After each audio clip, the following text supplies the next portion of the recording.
Hoje a Fundação COGE tem a honra, o prazer e o orgulho de trazer para esse nosso bate-papo, para seu deleite, Josias Matos. Como é que o senhor viu o avanço do setor ao longo desses anos, pensando no ponto que nós chegamos hoje e onde podemos chegar? Olha, como toda trajetória, em qualquer que seja o segmento, nós temos altas e baixas. Né? O setor brasileiro começou no início do século passado, podemos dizer isso, na década de 1940, por aí assim, e foi crescendo gradativamente, com grandes personagens que começaram esse projeto, né? Pessoas que, de certa forma, estão sendo reconhecidas. A própria Fundação COGE reconheceu, na abertura do seminário, uma figura muito importante do setor elétrico brasileiro, como já reconheceu outras pessoas, né? Porque a história se faz de pessoas. E são essas pessoas que conseguem fazer com que algo cresça.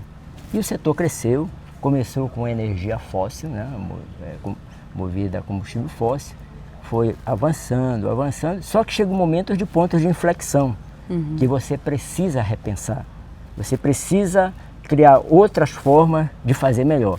E isso aconteceu ao longo da história do setor elétrico brasileiro. Um exemplo bem forte foi na década de 90, quando nós tivemos uma reestruturação do setor elétrico brasileiro, inclusive com separação e criação de órgãos importantes, como por exemplo o ONS, a Câmara de Comercialização de Energia, a Empresa de Pesquisa Energética, a Agência Nacional de Energia Elétrica, que eram entidades necessárias para um setor que estava crescendo. Porque à medida que o setor começou a crescer, começaram a surgir os problemas. E aí tem que se estruturar. A complexidade e a necessidade de atender um país tão grande.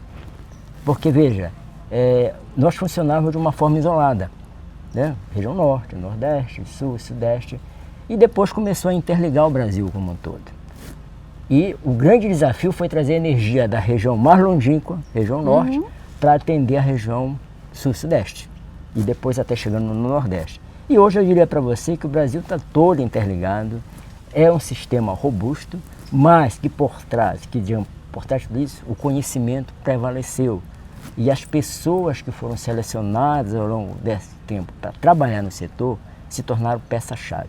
O que me preocupa hoje é que recentemente saiu uma pesquisa que 12% apenas das pessoas que terminam ensino médio que fazem vestibular para engenharia. 12%? 12%. E dessas pessoas que entram, de cada 100 pessoas que começaram a fazer engenharia, 35 conseguem se formar. E dessas 35, menos da metade, é um número muito baixo. Dessas 35, apenas 15 fazem registro no CREA para obter a carteirinha e ter capacitação para atuar no setor. Isso é preocupante. Muito. Por que preocupante? Porque hoje, mais do que nunca, o setor precisa de profissionais para continuar nesse crescimento. O Brasil não para em 2025. Nós temos trabalho, temos crescimento para décadas e décadas, porque é um país do futuro.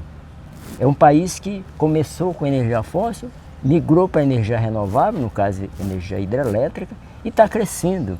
Será um protagonista mundial em termos de energia renovável. Portanto, nós vamos precisar desses profissionais. Eu não diria que só engenheiro, economista, advogado, porque trabalhar no setor elétrico é uma grande possibilidade de você aprender com os outros. Porque o engenheiro ele vai aprender com o advogado, ele vai aprender com o economista, que hoje todo o setor elétrico ele é baseado em contratos. Imagine administrar tudo isso com essa fuga que está acontecendo de jovens que não querem fazer engenharia, por exemplo. É um desafio, porque nós precisamos de pessoas para operar, manter, precisamos de pessoas para planejar. E o ciclo do passado, onde eu me incluo e outros colegas se incluem, vai chegar um momento que a gente vai parar de fato. Mas a gente tem que aproveitar esse tempo que nos resta ainda para transformar o nosso conhecimento tácito para conhecimento explícito, para que essas pessoas se preparem. Não fazemos engenheiro de 1 a 2 anos, precisa de um ciclo, 5, 10, 15, 20 anos. Nós tivemos na abertura, por exemplo, do nosso evento, o 22º CPF, a figura do diretor financeiro de Itaipu, André Peptoni da Nóbrega, que hoje já tem 25 anos de setor, como ele bem comentou, né? Então é necessário renovar, está precisando renovar, porque senão a gente perde essa caminhada para transferir conhecimento. E a gente transfere de fato conhecimento. Porque a gente recebeu, a gente tem que transferir. Sim. E a capacitação passa a ser um elemento importante para que o setor continue a crescer de forma forte e que cada vez mais seja resiliente, seja robusta, para garantir um atendimento contínuo sem interrupção. Porque as pessoas só lembram do setor quando falta energia elétrica. O senhor tocou agora em um assunto na energia de base e nas que estão vindo aí, eólica e solar. Há também um pensamento de que temos uma produção eólica, uma produção solar, mas ela não é utilizada. Isso volta para a rede como uma sobrecarga e isso também pode gerar um problema. Como equacionar isso? Sim, vamos lá. Houve uma expectativa de crescimento que ultrapassou o que se previa, digamos assim. Cresceu muito mais do que estava previsto, né? Até por ser questão renovável. Então hoje nós temos no país uma quantidade grande já de energia solar e de energia eólica. Só que é uma energia, como eu falei, intermitente. Você não tem ainda a capacidade de armazenagem. E esse é o grande desafio futuro. Porque, por exemplo, a energia eólica no Nordeste, que é a grande fonte de energia eólica, o horário que ela tem uma produção alta, por exemplo, ela tem uma carga mais baixa.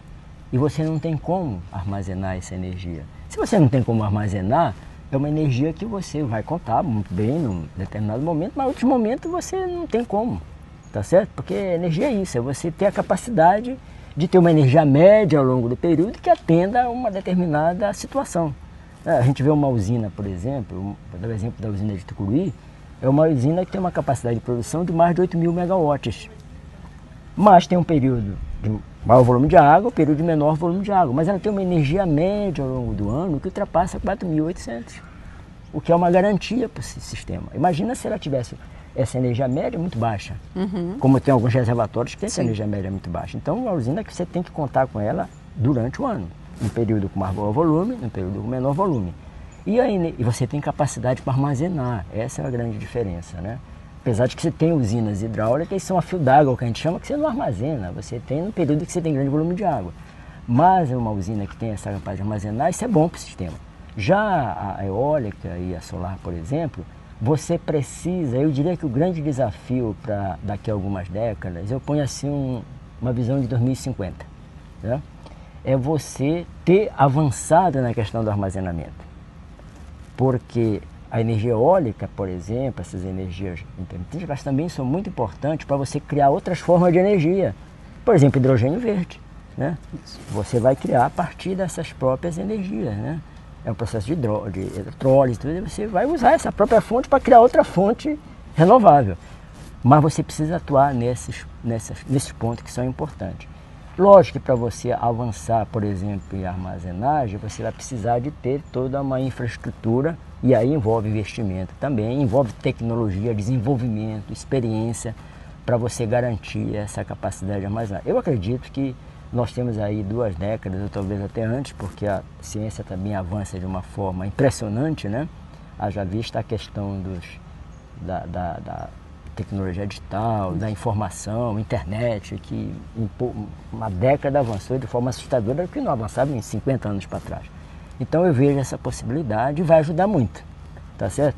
Porque não tem volta a questão de você pensar num país mais limpo, num mundo mais limpo, apesar que há no mundo inteiro hoje uma movimentação muito grande por alguns grupos de ser contrário à situação de renovável, porque não acredita nas mudanças climáticas. E eu acho que é preciso acreditar na mudança climática e de fato está acontecendo. A gente vê isso a gente acontecer, teve no Brasil, né? recentemente, a questão do Rio Grande do Sul, com a inundação que aconteceu lá. Está tendo agora estiagem, né? Então tudo isso é preocupante e tem que estar dentro do planejamento para se colocar, buscar novas formas de fazer. Você vai criar a partir dessas próprias energias, né? É um processo de eletrólise, você vai usar essa própria fonte para criar outra fonte renovável. Mas você precisa atuar nesses pontos que são importantes. Lógico que para você avançar, por exemplo, em armazenagem, você vai precisar de ter toda uma infraestrutura, e aí envolve investimento também, envolve tecnologia, desenvolvimento, experiência, para você garantir essa capacidade de armazenar. Eu acredito que nós temos aí 2 décadas, ou talvez até antes, porque a ciência também avança de uma forma impressionante, né?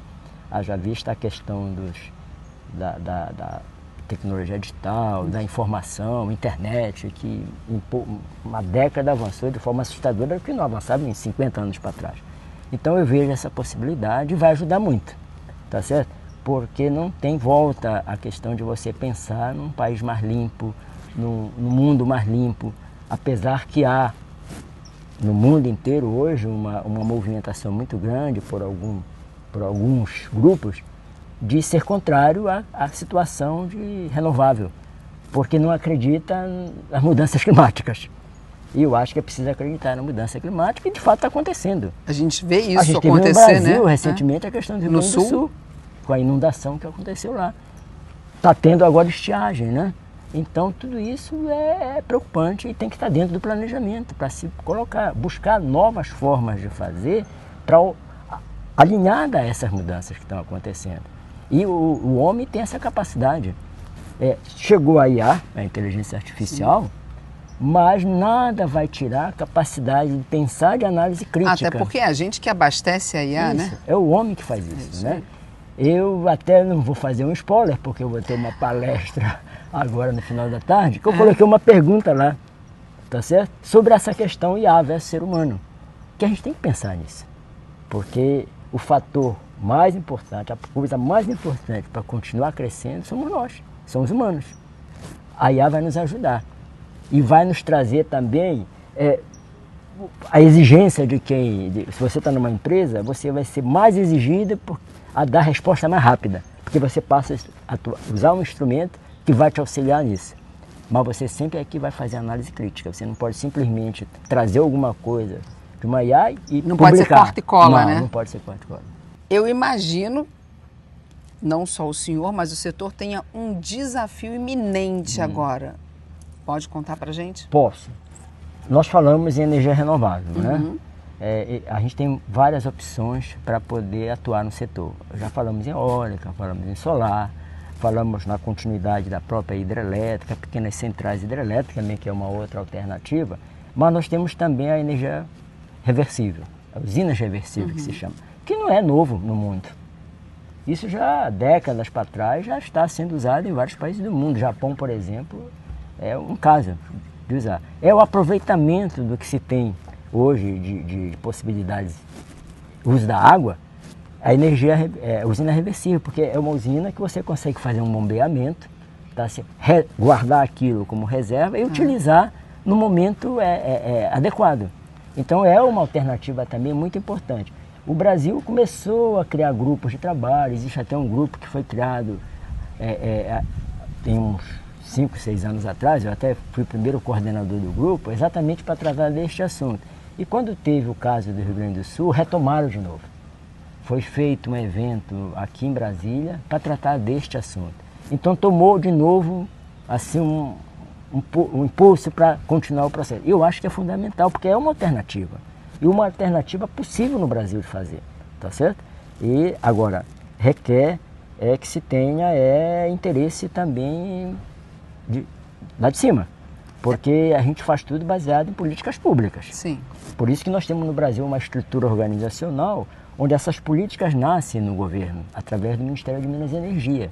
E depois tem todo um desdobramento envolvendo a Agência Nacional de Energia Elétrica, envolvendo a EPE, envolvendo estímulo para ser feito também e interesse. E eu tenho certeza que os fornecedores, fabricantes vão ter interesse em fazer isso aí. Como sempre no Brasil a gente recebe esse apoio, né? Então é uma forma de também renovável muito importante.